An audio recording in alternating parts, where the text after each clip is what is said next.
La ciudad de Guadalajara es una ciudad con diversos colores y contrastes dentro de su sociedad. Esto gracias a un patrimonio histórico-cultural que se extiende hace más de 400 años. En esta actividad de Semana I nos dimos a la tarea de conocer un poco de esta interesante historia, visitando algunos de los sitios más emblemáticos, los cuales nos permitieron entender un poco de la actualidad de la ciudad y la importancia de dichos sitios para la sociedad tapatía. El lugar que visitamos fue la Catedral de la ciudad de Guadalajara, también conocida como la Catedral Basílica de la Asunción de María Santísima, según Cárdenas, la cual es famosa por ser no solo de los monumentos más bellos de la ciudad, sino también del país, siendo un lugar del centro histórico representativo. Tiene casi 5 siglos. El rey de España, Felipe II, fue quien tuvo la idea de construirlo en 1561.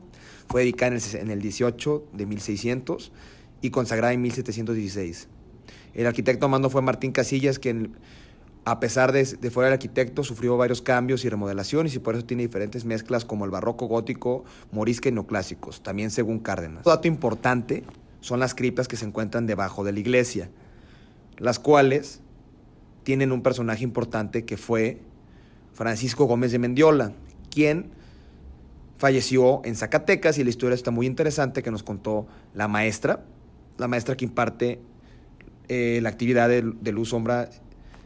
Nos comentó que al sacerdote, al arzobispo, cuando viene regresando a Zacatecas, ya falleció en Zacatecas, y al regresar se dice la leyenda que entró al cuerpo de la mula y se regresó más rápido, llegó primero a la catedral. Y otro dato importante e interesante es que las personas que le tenían tanta confianza a confesarse, aún con su muerte se confesaban con él, muerto, y decían que si se escuchaban 3 golpecitos que sus pecados eran perdonados. Todo esto también según Cárdenas. En 1796, el obispo Juan Cruz Ruiz de Cabañas llegó a donde entonces era antes la Nueva Galicia, formando el Hospicio Cabañas, que aceptaba a los niños huérfanos, ancianos y personas sin muchos recursos. Eso fue hasta 1810, donde empezó la independencia de México, cambiando el nombre a la Casa de Caridad y Misericordia.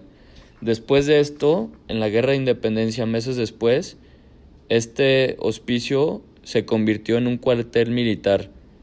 Terminando la independencia, en 1857, este monumento pasó a ser propiedad de la nación, y con ayuda de las Hermanas de la Caridad, este regresó a sus orígenes y continuaron las labores de asistencia.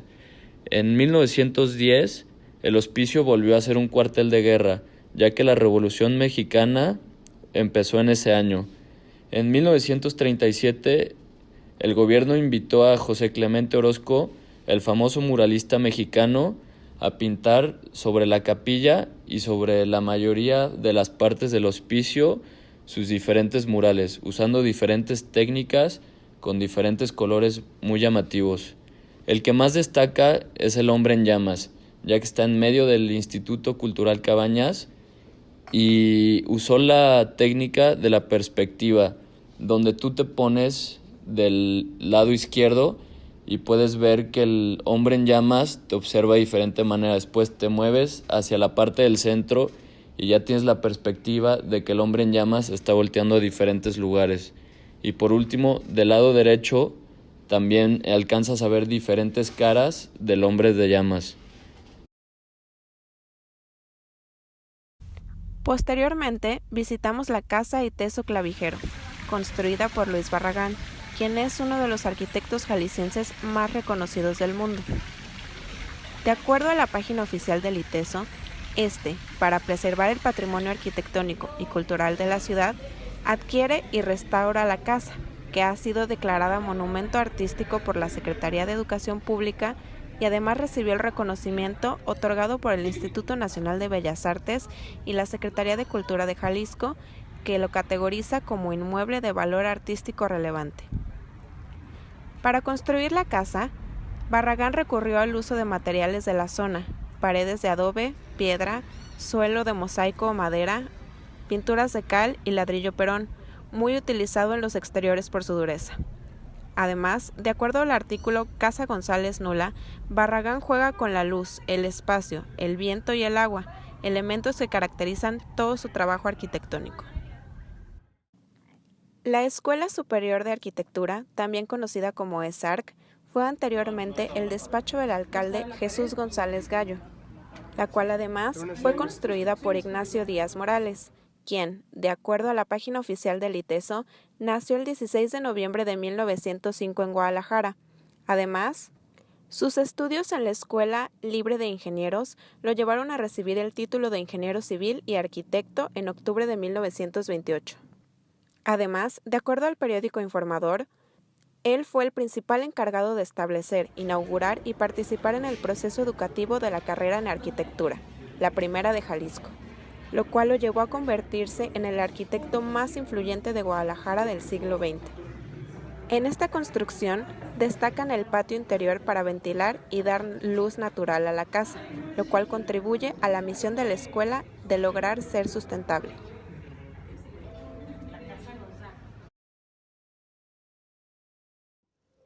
Museo de las Artes de la Universidad de Guadalajara, MUSA. Nace por el interés de destacar la importancia de contar con dos obras magníficas del maestro José Clemente Orozco como parte del patrimonio cultural del Estado y de dar a la comunidad jalisciense un espacio de proyección cultural. El inmueble que lo alberga fue construido en 1914 como escuela primaria, con un diseño del ingeniero Alfredo Navarro Branca. Años después, el gobierno estatal modificó el inconcluso proyecto para convertirlo en sede del Congreso del Estado.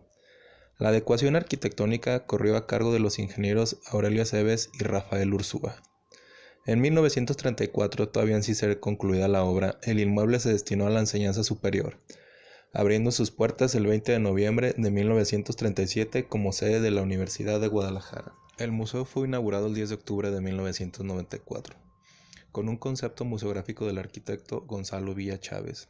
Su objetivo es difundir las artes plásticas y visuales del estado de Jalisco. En sus salas exhibe obras de artistas nacidos o radicados en la identidad. Dentro del recinto se encuentran dos de los más emblemáticos murales de Clemente Orozco, El hombre, creador y rebelde, y El pueblo y sus falsos líderes. Según la Secretaría de Cultura de Jalisco, el MUSA comprende poco más de 1,435 metros cuadrados. Tiene 14 salas de exposiciones temporales, una sala de usos múltiples, 2 salas de talleres y patio.